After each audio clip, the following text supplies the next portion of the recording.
Mes parents m'ont mis de côté à 12 ans pour de nouvelles familles, ont oublié mes anniversaires et ma remise de diplôme, me lançant un mépris.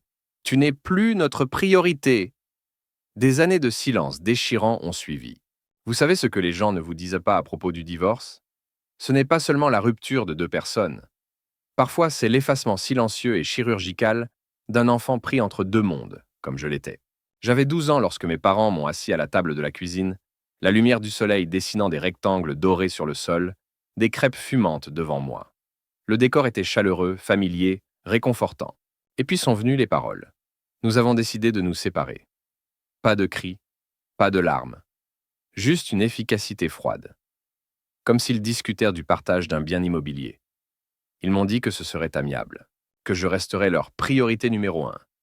Mais je l'ai vu dans leurs yeux, à quel point ils ont rapidement réorienté l'attention sur eux-mêmes, leur futur, leur nouveau commencement. À ce moment-là, je n'étais pas un enfant. J'étais un fardeau. Et ils ne se sont pas seulement séparés l'un de l'autre. Ils m'ont séparé de moi-même. En quelques semaines, mon monde est devenu méconnaissable. Ma chambre est devenue une chambre d'amis. Mon emploi du temps scolaire, un inconvénient. Mon anniversaire, un événement oublié sur un calendrier. J'ai regardé ma mère se réinventer avec un nouveau partenaire, radieuse et souriante, avec le bébé auquel elle avait maintenant le temps et l'énergie de s'occuper.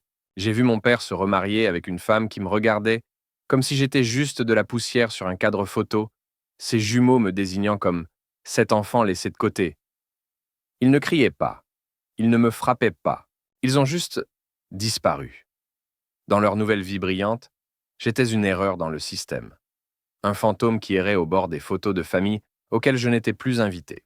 Et la seule personne qui me gardait attaché à la réalité, c'était tante Clara, la sœur de mon père. Silencieuse, discrète, infiniment gentille. Elle n'avait pas grand-chose, mais sa maison sentait la terre et la sécurité. Elle se souvenait de mes anniversaires. Elle venait à mes pièces de théâtre scolaire. Elle me faisait me sentir important. Et puis, un matin, tout a changé. Grand-père est mort. Et à la surprise générale, il a laissé chaque centime de sa fortune, 1 million de dollars, non pas à ses enfants, ni répartis entre les proches, mais directement à tante Clara. Et tante Clara m'a donné tout cela. Chaque dollar. Au début, je ne pouvais pas respirer. Je pensais à ce que cela signifiait pour mon futur, pour les années où j'avais survécu émotionnellement et financièrement. Mais avant même de pouvoir le traiter, les appels ont commencé. Maman. Papa. Leur voix, soudainement sucrée de nostalgie, débordante de l'amour, pleurant, riant, me demandant si je me souvenais de nos petits déjeuners de crêpes préférées ou de comment on jouait à des jeux de société le dimanche. C'était comme voir des acteurs revenir sur une scène qu'ils avaient longtemps abandonnée. Mais maintenant, ils ne me cherchaient pas. Ils cherchèrent l'argent attaché à mon nom, et le regard dans leurs yeux quand ils ont réalisé que tante Clara m'avait donné le ticket en or, ce n'était pas de l'amour. Ce n'était pas de la fierté, c'était de la faim. Prédateur, calculé et terrifiant. Ce n'était pas une réunion, c'était une chasse. Et moi, j'étais la proie qui portait l'odeur d'1 million de dollars qu'ils pouvaient enfin renifler à nouveau. Les semaines suivant cette déclaration dévastatrice à la table de la cuisine se sont transformées en un flou cauchemardesque de routines brisées et de nouvelles réalités déstabilisantes. La garde partagée, qu'ils avaient ainsi cliniquement décrite, s'est traduite par un va-et-vient déroutant entre deux foyers, qui ressemblaient moins à des maisons et plus à des territoires étrangers, où j'étais un invité indésirable, un éternel étranger. Chez la nouvelle copine de maman, un endroit qui sentait toujours vaguement le parfum de son petit ami, et une tentative désespérée de nouveau commencement, sa grossesse est rapidement devenue le soleil autour duquel toute son existence gravitait. Elle caressait son ventre arrondi avec un sourire béat, discutant des prénoms et des couleurs de la chambre du bébé avec son nouvel homme, pendant que j'étais là, en marge, un spectre maladroit dans leur histoire d'amour. Je me souviens qu'une fois, son copain m'a attrapé en train de fixer une photo d'eux, tous sourires et mains entrelacées, et il a mis un bras autour des épaules de maman, l'attirant plus près, et il a dit en riant, mais avec un sourire qui n'atteignait pas ses yeux. Grand changement, hein, gamin? Tu ferais bien de t'habituer à être un grand frère. Ces mots, censés être inclusifs, n'ont fait qu'amplifier mon sentiment de déplacement. Leur démonstration publique d'affection était incessante et mortifiante. Des baisers prolongés au petit déjeuner, des mains constamment entrelacées, des mots doux échangés juste devant moi, comme si j'étais invisible. Ça me donnait la chair de poule. Un chaud flot de gêne et une prise de conscience aiguë de mon insignifiance totale m'envahissant. Les vacances partagées promises sont rapidement devenues des exercices d'exclusion élaborés. Il y a eu un voyage particulièrement marquant dans une cabane au bord du lac, peu de temps après que maman a annoncé sa grossesse. Tandis qu'elle et son copain passèrent des heures à bronzer sur le quai, leurs rires et éclaboussures résonnant à travers l'eau, j'étais confiné dans une petite chambre sous les combles, supposé leur laisser du temps pour adultes. L'excuse était mince comme du papier. Je pouvais entendre leurs voix étouffées, leurs éclats de rire et d'autres sons plus intimes qui se faufilaient à travers les planchers, chacun un coup de poignard de solitude, et la réalisation glacée que j'étais un obstacle à leur bonheur. J'ai passé ces 2 jours à fixer le plafond fissuré, le silence de mon isolement ponctué seulement par leur joie lointaine, me sentant plus comme un bagage encombrant qu'un fils. Après ce week-end, l'idée de passer du temps chez maman m'a rempli d'une terreur si profonde qu'elle s'est installée comme du plomb dans mon estomac. La nouvelle maison de mon père, si cela était possible, était encore pire. Sa nouvelle femme, une femme dont le sourire n'atteignait jamais vraiment ses yeux froids et scrutateurs, a rendu très clair dès le premier jour que j'étais une présence indésirable. Ses fils jumeaux, renforcés par l'animosité à peine voilée de leur mère, ont transformé mon existence en un véritable parcours de souffrance quotidienne. Cela a commencé par de petites choses, mes livres scolaires cachés, mon t-shirt usé préféré, accidentellement jeté à la poubelle, des murmures sarcastiques sur le cas de charité de papa chaque fois que j'entrais dans une pièce. Puis cela a empiré. Je n'oublierai jamais l'après-midi où ils m'ont acculé dans le jardin, leurs visages identiques de malice méprisante, et ont systématiquement détruit le modèle d'avion en papier que grand-père m'avait aidé à construire l'été précédent. Le seul lien, tangible avec un moment où je me sentais un tant soit peu chéri. Ils ont ri tandis que le bois fragile se brisait sous leurs bottes, leurs yeux me défiant de réagir. Lorsque j'ai finalement, les larmes aux yeux, raconté cela à papa, il a juste soupiré, ce regard familier de résignation fatiguée envahissant son visage. Il a marmonné quelque chose sur les garçons étant des garçons et m'a promis une sortie pêche la semaine prochaine, juste nous. Bien sûr, cette semaine prochaine n'est jamais arrivée. Elle coïncidait toujours avec mon passage chez maman. Un report commode qui est vite devenu la bande-son de ma déception. Sa nouvelle femme intervenait souvent pendant ses faibles tentatives de connexion paternelle, sa voix empreinte de fausse douceur, suggérant peut-être que les garçons se sentiraient exclus, ou que peut-être je préférerais faire quelque chose de plus tranquille. Papa, invariablement, cédait, ses promesses se dissolvant comme de la fumée. C'est lors de l'une de ces soirées moroses, après une autre promesse brisée et une autre moquerie de ma belle-mère, que l'idée de la maison calme et sans prétention de tante Clara a commencé à me paraître moins comme un refuge temporaire et plus comme le seul sanctuaire qu'il me restait dans un monde déterminé à m'effacer.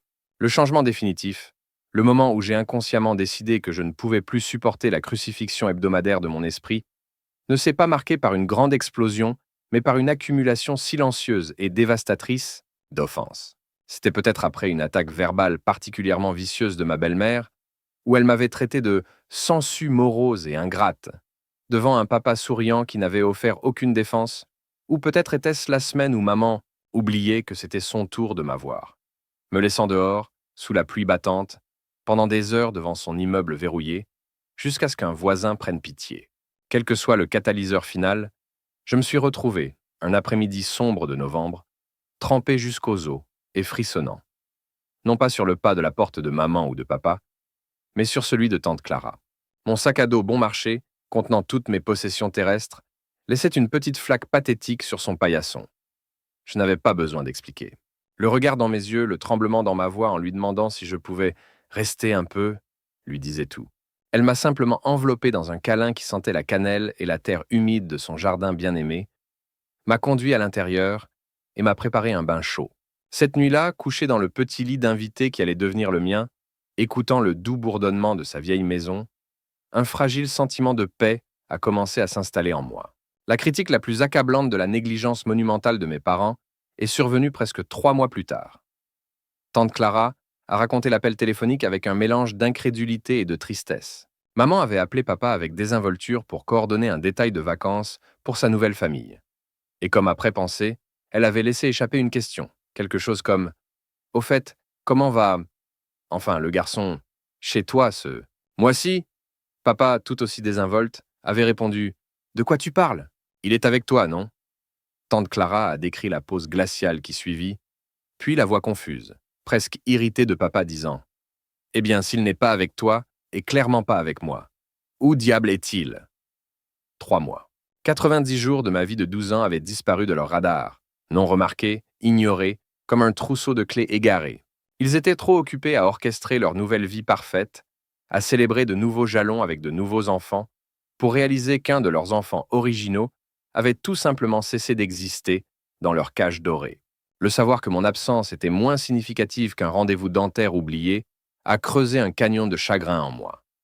La vie avec tante Clara était l'antithèse des champs de mines émotionnelles que j'avais traversés auparavant. Son amour n'était pas conditionnel, son attention n'était pas une monnaie à gagner. Elle se souvenait de mes plats préférés, m'aidait discrètement avec les devoirs de maths qui me donnaient toujours mal à la tête, et plus important encore, elle écoutait. Vraiment écoutait. Il y avait des sorties improvisées au restaurant local pour des hamburgers gras et des milkshakes, des soirées cosy à regarder de vieux films, et toujours, la présence réconfortante de ces plantes, une armée verte silencieuse qui semblait absorber la tristesse persistante en moi. J'ai commencé à travailler dans sa petite pépinière après l'école, l'odeur de la terre et la satisfaction tranquille de nourrir quelque chose, de le voir grandir sous mes soins, devenant une sorte de thérapie étrange. Les visites d'été à la ferme de grand-père ont continué, maintenant avec tante Clara à mes côtés. Grand-père, avec son extérieur rude et ses mains étonnamment douces, m'enseignait la terre, les constellations, ces histoires tissant une tapisserie de liens que je n'avais jamais connus. Ces moments étaient des oasis de paix dans le désert de mon enfance. Le soutien financier de mon père, prévisible, s'est effiloché puis a disparu. L'allocation mensuelle qu'il envoyait initialement à tante Clara est devenue sporadique, puis a disparu. Tante Clara ne m'a jamais fait ressentir le manque, absorbant silencieusement le coup, ses sacrifices étant un témoignage muet de son amour. Mais les anniversaires oubliés étaient comme des plaies fraîches chaque année. Mes 13e, 14e, 15e, tous passaient avec un silence douloureux de la part de mes parents. Tante Clara préparait un petit gâteau, sa bonne humeur étant un bouclier courageux contre ma déception silencieuse. Ce n'est qu'après ces appels insistants et souvent exaspérés que l'un d'eux appelait, leur voix précipitée, « Leur joyeux anniversaire, mon fils, on t'aime tellement », sonnant vide et obligatoire avant de raccrocher inévitablement avec une excuse, vague. Un hiver, une grippe brutale m'a cloué au lit pendant 1 semaine. Tante Clara m'a soigné avec une patience sans faille, me donnant de la soupe, vérifiant ma fièvre. Elle a appelé mes 2 parents, sa voix tendue d'inquiétude. Aucun d'eux n'est venu. Aucun n'a même rappelé pour vérifier si j'allais bien. Le point le plus bas de leur négligence, le moment qui a enfoncé le dernier clou dans le cercueil de tout espoir restant, fut ma remise de diplôme de lycée. Un jour destiné à la fierté, à la famille, à célébrer une réussite importante. Alors que je marchais sur cette scène pour recevoir mon diplôme, mes yeux scrutèrent la foule, cherchant malgré tout un visage familier. Tout ce que je vis, ce furent d'autres familles, rayonnantes, applaudissant, engloutissant leurs diplômés dans des câlins. Les sièges où mes parents auraient dû être étaient starquement, douloureusement vides. Seule tante Clara était là, son applaudissement résonnant, ses larmes de fierté faisant office de phare d'un amour solitaire dans cette grande salle. Plus tard, lorsqu'elle les confronta, séparément, sur leur absence insensible, chacun d'eux m'offrit une série d'excuses pathétiques, facilement réfutées par téléphone. Une crise de dernière minute au travail, une maladie soudaine dans la nouvelle famille. Leurs excuses étaient sans poids, vides. C'est alors, en écoutant leurs regrets insincères, qu'une partie de moi s'est brisée, irrévocablement. Le ressentiment que j'avais réprimé pendant des années a surgi, froid et dur. J'ai commencé à laisser leurs appels aller à la messagerie, le son de leur voix devenant une irritation intolérable. Et bientôt, ils ont cessé d'appeler tout court, leur narration changeant en douceur vers une version où j'étais le problème, le fils rude, ingrat, difficile qui refusait de communiquer.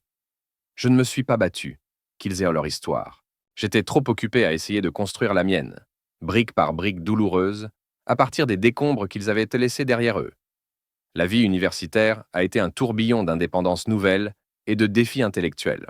J'ai quitté l'étreinte réconfortante de tante Clara pour une chambre de dortoir stérile, une petite boîte qui, néanmoins, semblait être un royaume, car elle était la mienne.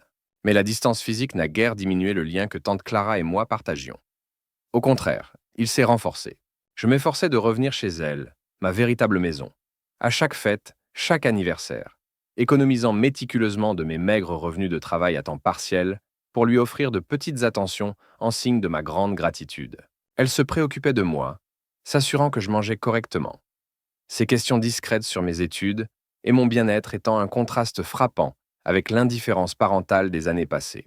Je me souviens d'un Thanksgiving particulièrement sombre, pendant ma deuxième année, où je n'avais pas les moyens de rentrer chez moi. Tante Clara, sans un mot de plainte, a préparé un énorme colis de soins rempli de biscuits faits maison, de sa célèbre tarte aux pommes et d'une écharpe tricotée à la main, et a conduit 3 heures sous une tempête de neige juste pour partager un repas avec moi dans ma petite salle commune de dortoir. C'étaient des moments comme ceux-ci, de petits actes d'amour inébranlables, qui cousaient ensemble les bords déchirés de ma jeunesse. J'étais dans ma dernière année, les yeux plongés dans la recherche de ma thèse et l'anxiété de la graduation imminente. Quand tante Clara m'a appelé, sa voix inhabituellement tendue. Grand-père, son père, le fermier bourru et au cœur tendre dont les histoires et l'affection silencieuse avaient été un rare rayon de chaleur dans mon enfance, était gravement malade. Il avait été un élément fixe lors de ses visites estivales idylliques à sa ferme spacieuse, un endroit de champ baigné de soleil et de l'odeur de travail honnête. Tante Clara et moi avions toujours été ceux qui faisaient l'effort, qui s'asseyaient avec lui sur sa balançoire du porche, écoutant ses récits des vieux jours. Mon propre père et ses frères tout aussi distants avaient longtemps relégué grand-père à la périphérie de leurs vies occupées et pleines d'importance. Leurs visites étaient superficielles, leurs excuses nombreuses. L'hypocrisie était donc presque insupportable lorsqu'ils sont tous apparus à l'enterrement de grand-père, un défilé solennel de costumes sombres et d'expressions soigneusement arrangées de chagrin. J'ai vu mon père, un homme qui n'avait pas trouvé le temps de rendre visite à son parent malade depuis des mois. Maintenant s'essuyer les yeux avec un mouchoir impeccable. C'était une performance, et une performance douloureusement peu convaincante. Le véritable drame, cependant, s'est déroulé quelques jours plus tard dans le bureau feutré et boisé de l'avocat de grand-père. L'air était lourd de tensions non dites et du bruissement de tissus coûteux, tandis que mon père et mes oncles attendirent la lecture du testament. Leur fausse tristesse avait été remplacée par une anticipation mal dissimulée et nerveuse. L'avocat, un homme au visage de vieux parchemin, a finalement toussé et a commencé à lire. Le silence dans la pièce est devenu absolu lorsqu'il a détaillé les dernières volontés de grand-père. Toute la ferme de 150 acres, la vieille ferme bien-aimée, et $1 million en liquide étaient légués uniquement et entièrement à sa fille, dévouée Clara. Le reste de son important patrimoine devait être réparti entre diverses œuvres de charité agricole qu'il soutenait. Un souffle collectif, aigu et venimeux, a aspiré l'air de la pièce. J'ai vu le visage de mon père se déformer, un masque d'incrédulité se durcissant en une colère furieuse. L'un de mes oncles a même frappé son poing sur la table en acajou poli, un juron s'échappant de ses lèvres. Il a été révélé que grand-père avait passé ses derniers mois à demander à voir ses fils, son cœur lourd de leur négligence. Seule tante Clara avait répondu à son appel silencieux, emménageant chez lui, prenant soin de ses besoins, offrant du réconfort, lorsque son propre sang n'avait offert que des excuses. Une semaine plus tard, tante Clara m'a convoqué chez elle. L'atmosphère était imprégnée d'une solennité silencieuse. Elle m'a assis dans sa cuisine baignée de soleil, un endroit de nombreuses tasses de thé réconfortantes et de conversations tranquilles, et ses yeux, bien que teintés de la tristesse de sa perte récente, portaient une lumière nouvelle et inébranlable. Elle m'a parlé de la sagesse tranquille de grand-père, de sa déception envers ses fils, mais aussi de son affection profonde et durable pour moi, le petit-fils qui avait toujours cherché sa compagnie. Elle m'a rappelé les innombrables fois où je m'étais assis avec elle, décrivant avec animation mes rêves jeunes et ambitieux de fonder un jour ma propre petite entreprise technologique, une entreprise qui semblait incroyablement lointaine, compte tenu de mes circonstances. Puis, avec un sourire doux qui rayonnait d'amour pur et inconditionnel, elle m'a dit, elle allait me donner tout le $1 million, l'héritage de grand-père qu'elle avait reçu, à moi. Le monde a basculé sur son axe. Je ne pouvais plus respirer, je ne pouvais plus parler. Ce n'était pas seulement la somme astronomique, un chiffre tellement vaste qu'il semblait irréel. C'était la force pure et écrasante de sa foi en moi, sa générosité désintéressée qui reflétait l'amour que j'avais tant désiré et que mes propres parents m'avaient refusé. Ton grand-père connaissait mon cœur et il connaissait le tien, mon cher garçon, a-t-elle dit doucement, sa main couvrant la mienne. Il voulait que tu aies un avenir, celui que tu mérites. Utilise cela pour construire ton rêve. Le barrage que j'avais soigneusement construit autour de mes émotions pendant tant d'années a finalement éclaté. Je ne me contentais pas de pleurer. Je sanglotais, de grandes hoquets de gratitude, de douleur libérée, d'un espoir si éblouissant qu'il en était presque terrifiant, me raccrochant à elle comme si elle était la seule chose solide dans un univers qui tanguait. Ce cadeau n'était pas juste de l'argent. C'était une chance, une validation, un avenir, tout offert par la seule personne qui ne m'avait jamais, pas une seule fois, laissé tomber. La nouvelle de mon héritage d'1 million de dollars, un cadeau d'amour pur de tante Clara, s'est propagée dans les eaux stagnantes de la vie de mes parents avec la force d'une charge sous-marine. Soudainement, moi, le fils oublié, le fantôme gênant de leur passé, suis devenu la personne la plus recherchée dans leur univers. Mon téléphone, longtemps habitué à leur silence négligent, a commencé à exploser d'une fréquence presque comique. Des appels de maman, sa voix dégoulinant d'une douceur mielleuse que je n'avais pas entendue depuis que j'étais assez petit pour croire ses mensonges. Des textos de papa, remplis d'une fierté soudaine et effusive pour mon garçon. C'était une opération de bombardement d'amour, à grande échelle, si transparently orchestrée que c'en était presque insultant. J'ai accueilli leurs avances avec un mur de politesse glaciale, leur informant sèchement que leur affection soudaine était environ une décennie trop tard et 1 million de dollars trop évident. Mais ils étaient comme des chiens de chasse infatigables, leur désespoir palpable. Les premiers assauts ont été dirigés vers ma prochaine remise de diplôme universitaire, un événement auquel ils n'avaient accordé aucune pensée jusqu'à ce que mon compte bancaire gonfle. Papa est apparu à mon dortoir, non invité, son visage une masque de fierté paternelle tandis qu'il débordait sur le fait qu'il avait toujours su que j'étais spécial. Il a feint d'oublier les années d'anniversaire manquées et la douleur de son absence à ma remise de diplôme de lycée, suggérant de manière décontractée que j'étais toujours fâché à propos du divorce et qu'il était temps de passer à autre chose. Il a peint un tableau d'une mère en pleurs et d'un père désireux de célébrer mon succès. J'ai vu à travers tout ça les signes de dollars pratiquement clignotants dans ses yeux. Maman a réagi de la même manière dans un message vocal larmoyant, sa voix se brisant sous l'émotion alors qu'elle parlait de leur rêve partagé pour mon triomphe académique. Leur tentative pour obtenir une invitation était si flagrante, si pathétiquement transparente, que j'ai simplement cessé de répondre. Prévisiblement, une fois qu'il est devenu clair que je ne serais pas influencé pour une réunion prématurée, aucun d'eux ne s'est même donné la peine de demander la date réelle de la cérémonie. Le moment de fierté a été rapidement oublié. Puis vinrent les attaques financières plus directes, chacune un nouveau coup de couteau.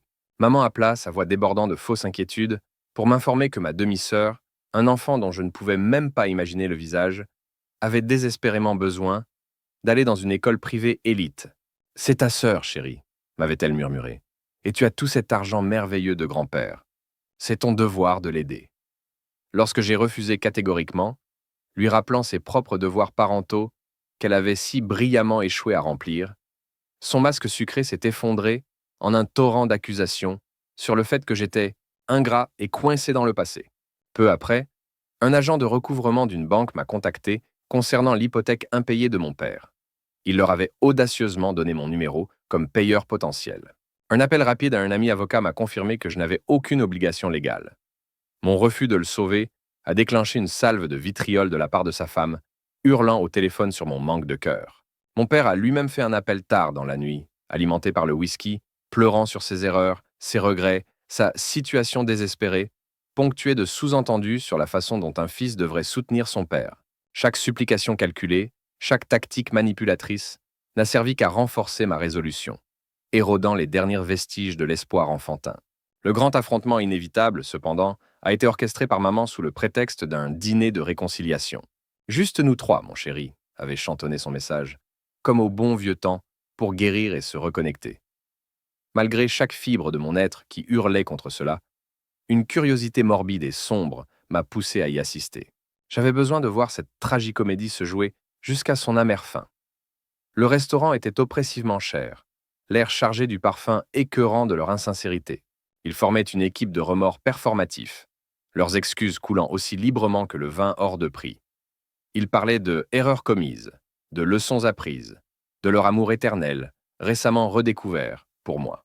Je hochai la tête, offrant des grognements non engageants, un spectateur silencieux de ma propre dissection émotionnelle.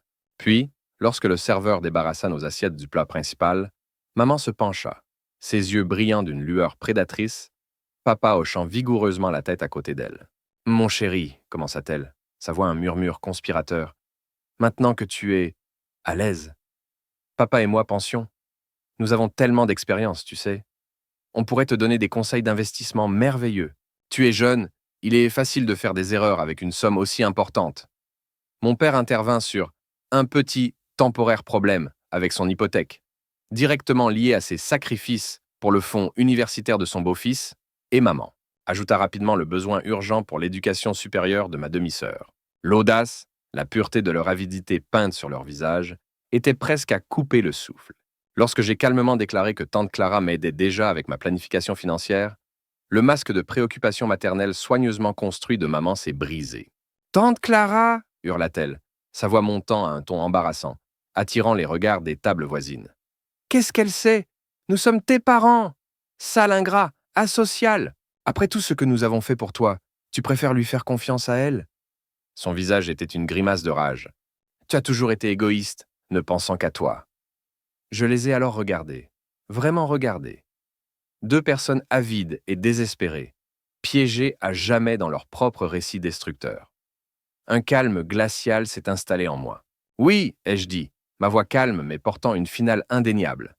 C'est ce que je suis, parce que c'est exactement ce que vous m'avez appris à être. » Je me suis levé lentement, tirant délibérément mon portefeuille. Cette comédie a toujours été à propos de l'argent, n'est-ce pas? J'ai mis suffisamment d'argent sur la table pour couvrir ma part du repas désastreux. Et pour être clair, j'ai rencontré leur regard stupéfait et rempli de haine. « Vous ne recevrez pas un centime. » Puis, sans un regard en arrière, je me suis tourné et je suis sorti, les laissant mijoter dans l'amertume de leur propre fabrication. La porte du restaurant s'est refermée derrière moi, le bruit résonnant comme la fermeture définitive et douloureuse d'un chapitre de ma vie. En sortant dans l'air frais de la nuit, j'ai pris une profonde inspiration. Il avait le goût de la liberté, nette et pure. Il n'y avait pas d'élan, pas de triomphe théâtral, juste un vaste vide silencieux, là où résidait depuis si longtemps la douleur de leur négligence. Leur visage choqué et haletant était une image qui s'effaçait, désormais sans importance. La comédie était terminée. L'argent n'était pas revenu. Il n'avait servi qu'à tenir un miroir impitoyable à la vérité. Il n'était jamais réellement là. Cette réalisation brutale fut ma paix. Avant même d'atteindre ma voiture, leur numéro avait disparu de mon téléphone, leur présence effacée de mon avenir. La porte de ce passé n'était pas seulement fermée, elle avait été incinérée. Ils voulaient un fils pour réparer leur vie. Ils auraient dû essayer d'être des parents. Ma vie, enfin, était la mienne.